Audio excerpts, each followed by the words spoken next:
আসসালামু আলাইকুম। আমি আপনাদের সামনে যে বিষয়টি নিয়ে এসেছি সেটি হচ্ছে কিশোর অপরাধ, যেটি হাল সময়ে কিশোর গ্যাং হিসেবে পরিচিত।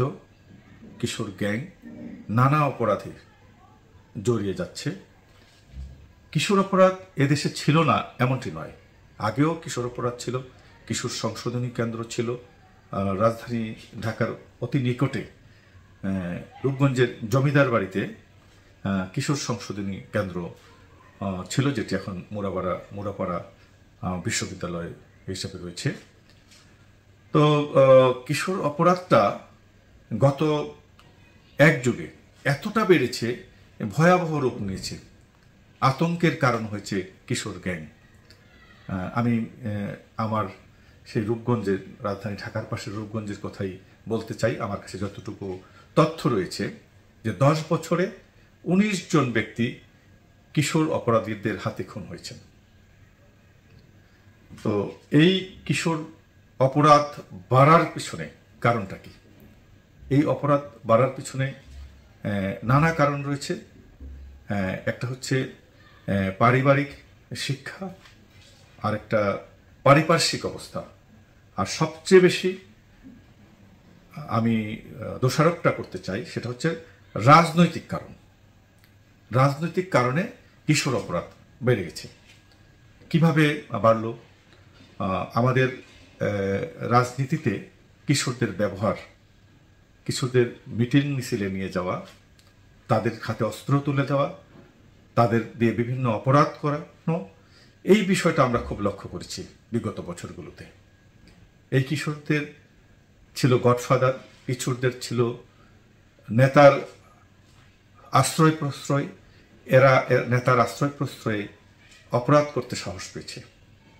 কিশোরদের মনটা কিন্তু কাদামাটির মতো, তাদেরকে যেভাবে রাখা যায় তারা সেভাবেই থাকে। তো তারা যখন নেতা কিংবা কোনো দলের ছত্রছায়ায় ছিল, তাদের অর্ডার মানতে গিয়ে তারা অপরাধে জড়িয়ে গেছে এবং তাদেরকে নিজেকে পাওয়ারফুল মনে করে অনেক কিছুই ঘটিয়ে দিয়েছে, যেটা আজ সারা বাংলাদেশের জন্য একটা কষ্টের কারণ হয়ে দাঁড়িয়েছে এই কিশোর অপরাধে, কিশোর গ্যাং। তো এই কিশোরদেরকে রাজনৈতিকভাবে ব্যবহার করা কতটা ঠিক হয়েছে আসলে? মানে খুব লজ্জাজনক একটা বিষয় যে আমাদেরও কিন্তু সন্তান রয়েছে, যারা রাজনীতি করেন তাদেরও সন্তান রয়েছে।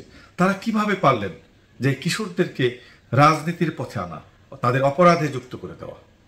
এটা একটা গর্হিত কাজ হয়েছে। এই বিষয়টা আসলে খুব নজরদারি ছিল এমনটা নয়। এই কিশোরদেরকে যদি অপরাধ করার পর যদি তাদের আইনের আওতায় আনা হতো, তাহলে কিন্তু আর অপরাধ করার সুযোগ পেত না। কারা আনবে সেই আইনের আওতায়? যারা আনবে তারাই তো তাদেরকে ব্যবহার করেছে। তো আরেকটা যে বিষয়টা আমি বলতে চাই, পারিবারিক যে বিষয়টা, যে আসলে বাবা মায়ের বা তাদের স্বজনদের কিন্তু একটা বিষয় থাকে।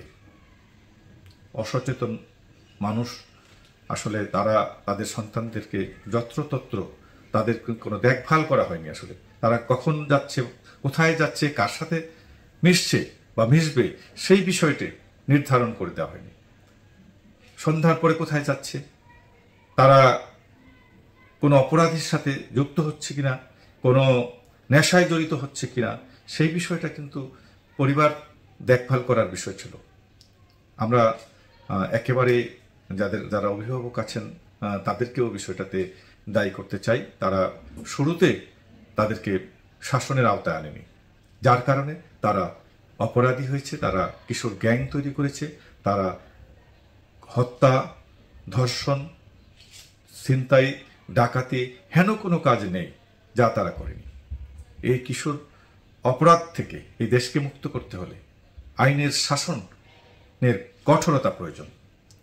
যারা ছত্রছায়া তাদেরকে লালন পালন করছেন, তাদেরকেও আইনের আওতায় আনতে হবে। আমাদের কিশোরদেরকে মুক্তভাবে ভালো পরিবেশে ভালো একজন মানুষ হিসেবে গড়ার জন্য যা যা দরকার এটা রাষ্ট্রের করা উচিত। এবং সংশোধনী কেন্দ্র, আসলে সংশোধনী কেন্দ্রগুলো খুব একটা আমাদের নজরে পড়ে না। সংশোধনী কেন্দ্র খুব প্রয়োজন। এদেরকে অপরাধীদের সাথে রেখে তাদেরকে সাজা দেওয়া চলবে না। তাদেরকে সংশোধনী কেন্দ্রে নিয়ে তাদেরকে কাউন্সেলিংয়ের মাধ্যমে তাদের অপরাধ থেকে সরিয়ে আনতে হবে। তাহলেই কিশোর অপরাধ দমন হবে। সবাই ভালো থাকবেন, সবাই সুস্থ থাকবেন। আবারও সালাম, আসসালামু আলাইকুম ওয়া রাহমাতুল্লাহি ওয়া বারাকাতুহু।